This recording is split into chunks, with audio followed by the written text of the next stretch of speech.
Hello, আসসালামু আলাইকুম। আমি শিখা। আমার চ্যানেল শিখা হোমটেলসে আপনাদের সবাইকে স্বাগত জানিয়ে আরেকটি নতুন ব্লগ শুরু করছি। আশা করি আপনারা সবাই ভালো আছেন। আমি সকালবেলায় ব্যালকনিতে এসেছি গাছগুলো দেখার জন্য, যে কোন গাছে পানি লাগবে, যেগুলোতে লাগবে সেগুলোতে একটু পানি দিয়ে নিলাম। এখন চলে এসেছি কিচেনে। তো এই যে কিছু জিনিসপত্র বাজার করা আছে, বাট এগুলো একটু রোদে দিতে হবে, তারপর এগুলো রিফিল করতে হবে জারে। তো সেই জন্য এগুলো বের করে রেখেছি। তো রোদ তো নেই, যে কারণে দিতে পারছি না। ঈদে বাড়ি যাওয়ার কয়েকদিন আগে এগুলো ক্লিন করেছিলাম, তারপর তো টানা কয়েকদিন বাসা বন্ধ ছিল থেকে এগুলোর অবস্থা খারাপ হয়ে গেছে। তো ক্লিন করতে হবে এগুলো। তো আপাতত সকালের নাস্তাটা রেডি করে নিচ্ছি। তো অফ ক্যামেরায় মোটামুটি সব কিছু করে নিয়েছি। তো ভাবলাম যে নাস্তা যখন রেডি করছি আজকে শেয়ার করি। আজকে সকালে রুটি বানিয়েছি আর সেই সঙ্গে কিছু আম কেটে নিয়েছি। আর রুটির সঙ্গে খাওয়ার জন্য গরুর পা, মানে নেহারি যেটাকে বলে, সেটাই নিয়েছি।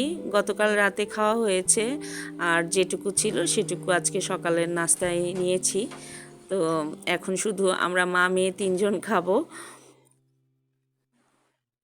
ঈদের পর থেকে এমন অবস্থা হয়েছে, ঈদের দিনে কাঁচা মাংস নাড়াচাড়া করে রান্না করে মাংসের প্রতি একদম রুচি নষ্ট হয়ে গেছে। ঈদের পর দিন থেকেই আমি মাংস খাওয়া ছেড়ে দিয়েছি। শুধু ভর্তা, ভাজি, চচ্চড়ি এগুলোই করে খাচ্ছি। ওরা অবশ্য মাংস খাচ্ছে। তো গতকাল আমি একটু গরুর পায়া খেয়েছি, আর এর মাঝে গরুর ভুঁড়ি একটু খেয়েছি। তো এটুকুই চলছে। সকালের নাস্তা শেষ করে বাবুদেরকে স্কুলে দিয়ে এসেছি। তো এখন বাসা গুছানোর যে কাজ সেগুলোই করছি। তো কিছু কাজ অফ ক্যামেরায় করে নিয়েছি, আর কিছু আপনাদের সঙ্গে শেয়ার করছি। ঈদে বাড়ি গিয়ে এত কাজ করতে হয়েছে একা একা যে একদম ক্লান্ত হয়ে গেছি। তারপর আবার ঢাকায় ফিরে এ বাসার কাজ সব কিছু মিলিয়ে একদম অসুস্থ হয়ে পড়েছিলাম। মাঝখানে 3-4 দিন এমন অবস্থা যে আমি দুপুরের রান্না পর্যন্ত করতে পারি নাই। ভাতটা যে রান্না করব সেটা পারি নাই। তো আর ভিডিও কি শেয়ার করব, প্রায় 14-15 দিন হলো মনে হয় ভিডিও শেয়ার করি না। মাঝখানে কয়েকটা শর্ট শেয়ার করেছি। তো এই যে গতকাল কিছু মাছ নিয়ে এসেছিল আমার হাজব্যান্ড, তো ওগুলো রাতে ক্লিন করে ফ্রিজে রেখে দিয়েছি। তো ওগুলো এখন বের করে আলাদা করে প্যাকেট করব। গতকাল আর এগুলো শেয়ার করি নাই, ওই যে বললাম অনেক ক্লান্ত হয়ে গেছি আর ভালো লাগছিল না, যে কারণেই শেয়ার করি নাই। এদিকে আবার ফ্রিজে মাংস রাখার পরে আর জায়গা নেই যে আমি মাছ রাখবো। তো এই একটা ড্রয়ারেই যতটুকু মাছ ধরবে ততটুকু মাছই কিনে আনতে বলেছি। তো এই ড্রয়ারে আমি মাছগুলো কিন্তু 2টা লেয়ারে রেখেছি জমাট বাঁধার জন্য। নিচে একটা লেয়ার দিয়ে তার উপরে পলিথিন দিয়েছি, তার উপরে আবার আরেকটা লেয়ার দিয়েছি। তো এগুলো কিছুক্ষণ একটু রেখে দিলেই বরফটা সুন্দরভাবে খুলে যাবে। বেশ বরফ জমে গেছে। তো আমি এখন এগুলো উঠিয়ে নিয়ে আলাদা করে ব্যাগে করে রেখে দিব। আমি সবসময় এভাবেই মাছ রাখি, তাতে আমার সুবিধা হয়। এই কই মাছটা আমার খুব একটা পছন্দ না, তবে আমার বড় মেয়ে খুব পছন্দ করে। কই মাছটা ভাজি ওর বেশি পছন্দ, তো ওর জন্যই কই মাছটা কেনা। আর এখানে রুই মাছ আছে। ছোট মাছ খুব দরকার, কিন্তু ছোট মাছ এই মুহূর্তে কিনলে রাখার উপায় নেই, যে কারণেই বাধ্য হয়ে আর ছোট মাছ কেনা হচ্ছে না। আরও হয়তো 1.5-2 সপ্তাহ গেলে তারপর কিনতে পারবো, ফ্রিজটা একটুখানি ফাঁকা হবে। যখন থেকে এভাবে মাছ সংরক্ষণ করা শুরু করেছি তখন থেকে আমার মাছের অপচয় কম হয়। অপচয় একদম হয় না বললেই চলে, কারণ আমার যখন যে কয় পিস মাছ লাগে বা যে ধরনের লাগে আমি সে ধরনের মাছ নিয়েই রান্না করতে পারি। আমার এই ডিপ ফ্রিজটা ড্রায়ার সিস্টেম হওয়ার কারণে যেমন সুবিধা আছে অনেক, আবার অসুবিধাও আছে। অসুবিধা হলো যেটা যদি ড্রায়ার সিস্টেম না হতো এটাতে অনেক মাছ মাংস রাখা যেত, কিন্তু ড্রায়ার সিস্টেম হওয়ার কারণে মাছ মাংসের পরিমাণ খুব বেশি রাখা যায় না। মানে ড্রয়ারটার উপরে একটা নির্দিষ্ট পরিমাণ জায়গা ফাঁকা রাখতে হয়। ফাঁকা না রাখলে অনেক সময় বরফ জমে গিয়ে ড্রয়ার আটকে যায়, তখন আর বের করা খুব কষ্ট হয়ে যায়, যে কারণে কিছুটা ফাঁকা রাখতে হয়। তো ওইদিকে মাছ গুছানোর কাজ শেষ করে এসে লিচুগুলো একটু গুছিয়ে নিচ্ছি। লিচুর পাতাগুলো ডালগুলো একদম শুকিয়ে গেছে, তো ভাবলাম যে লিচুগুলো আলাদা করি আর ডালপালা পাতাগুলো ফেলে দিই।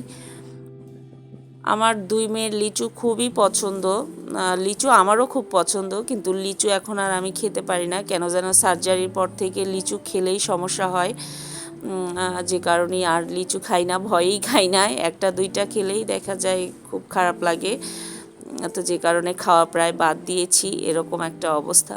সার্জারির পর থেকে কত রকম পছন্দের খাবার যে আমার খাবার তালিকা থেকে বাদ পড়ে গেছে, সেটা বলে বোঝাতে পারবো না। তবু চেষ্টা করি সুস্থ থাকি, সুস্থ থাকাটাই আমার জন্য বেশি জরুরি, কারণ আমি অসুস্থ হলে আমার বাচ্চারা সব থেকে বেশি কষ্ট পায়। তো এই যে ঈদের পরে বাড়ি থেকে এসে দেখি গাছগুলো এবার ভালোই আছে, কারণ প্রচুর বৃষ্টি হয়েছে। এবার গাছগুলোকে আর ব্যালকনি থেকে সরাই নাই, প্রতিবার তো একটা ব্যালকনিতে সবগুলো গাছ রেখে যায়। তো এবার বেশ বৃষ্টি হচ্ছিল, যে কারণে আর সব গাছ ওভাবেই রেখেছিলাম। তো এই গাছটা দেখি হেলে চলে গেছে, তো ওটাকে একটু বেঁধে দিলাম। আর এই তো দেখেন অনেকগুলো টগর ফুটেছে। গাছে যখন ফুল ফোটে কি যে ভালো লাগে, আর নিজের হাতে যত্ন করে কোনো গাছ বড় করলে সেই গাছ থেকে যেটাই পান ফল ফুল, সেটা আসলে অন্যরকম এক পাওয়া। এই টগর গাছটার ছোট্ট একটা ডাল নিয়েছিলাম, প্রায় 4-5 ইঞ্চির মতো, অতটুকু। সেটা কি লাগিয়েছিলাম 2 বছর আগে। তো গত বছর আবার সে গাছটা যতটুকু বড় হয়েছিল সেটাও আবার নষ্ট হয়ে গিয়েছিল। কয়েকদিন বাড়ি ছিলাম না, তো তখন তীব্র তাপে নষ্ট হয়ে গেছে। পরে দেখি নিচের গোড়ার অংশটুকু তাজা ছিল, তো সেখান থেকেই এই 1 বছরে এত বড় হয়ে গেছে। এই টগরটা দেখি ডাল থেকে ঝরে গেছে, তো এটাকে উঠিয়ে নিলাম যে ছোট মেয়েকে দিব, ও খুব পছন্দ করে ফুল। এই যে আপনারা আমার রান্না দেখছেন, আসলে আমার রান্নার যা প্ল্যান ছিল সমস্তটাই ভেস্তে গেছে। আমি তো আসলে অনেকগুলো ক্লিপ আপনাদেরকে একসঙ্গে জয়েন্ট করে দেখাচ্ছি। এর মাঝখানে আমি কিন্তু একদম অসুস্থ হয়ে পড়েছিলাম, মানে বেশ কয়েক ঘন্টা বলতে পারেন প্রায় 3 ঘন্টার বেশি আমি একদম পুরো বেডে শুয়ে ভাবলাম যে এটুকু হয়তো রান্না করা যাবে না। ভাত কিন্তু আমার বড় মেয়ে রান্না করে ফেলেছে, ও আমার শরীরের অবস্থা দেখে বুঝতে পারছে যে আজকে আমাকে দিয়ে আর রান্না হবে না। তো যাই হোক, পরে উঠে শুধু এই চচ্চড়িটা রান্না করেছি, আর ফ্রিজে গরুর মাংস রান্না করা আছে, ওটা ওরা খাবে। তো এই হচ্ছে আমার শরীরের অবস্থা। আমি নিজেই বুঝতে পারি না যে আমি কতটুকু সময় সুস্থ আছি বা থাকবো, আর কখন অসুস্থ হয়ে পড়ব। অসুস্থ হওয়ার 10 মিনিট আগেও আমি বুঝতে পারি না যে আমি এখন অসুস্থ হয়ে পড়ব। প্রতিটা মুহূর্ত আমার সঙ্গে যারা থাকে বা আমার একদম কাছে থাকে, তারাই শুধু বুঝতে পারে আমার অবস্থা, তার বাইরে কাউকে আমি বোঝাতে পারি না, কারণ তারা বুঝতেই চায় না। এই যে 3-4 ঘন্টা আমি যে বিছানায় যে অবস্থায় ছিলাম, এটা যদি আমি 3-4 ঘন্টা পর সুস্থ হয়ে বোঝাতে চাই, তো সেটা কেউ কখনো বিশ্বাসই করবে না। কিন্তু ওই মুহূর্তে যারা আমাকে দেখেছে একমাত্র তারাই বুঝতে পারে যে আমি আসলে কতটা খারাপ পরিস্থিতির মধ্যে দিয়ে যাই। অনেক কাছের মানুষ আছে আমার এরকম, যে তারা বুঝেও মাঝে মাঝে মনে হয় বুঝতে চায় না।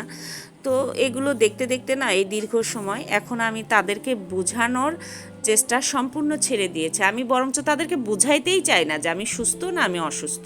যদি মনে হয় যে আমি অসুস্থ, তো মনে করো অসুস্থ, তারা যদি মনে করে আমি সুস্থ, তাতেও আমার কিছু যায় আসে না, এরকম একটা পরিস্থিতি তৈরি হয়ে গেছে। তো যাই হোক, আজকে সারাটা দিন কিন্তু মাঝে মাঝে বৃষ্টি হচ্ছিল, থামছিল।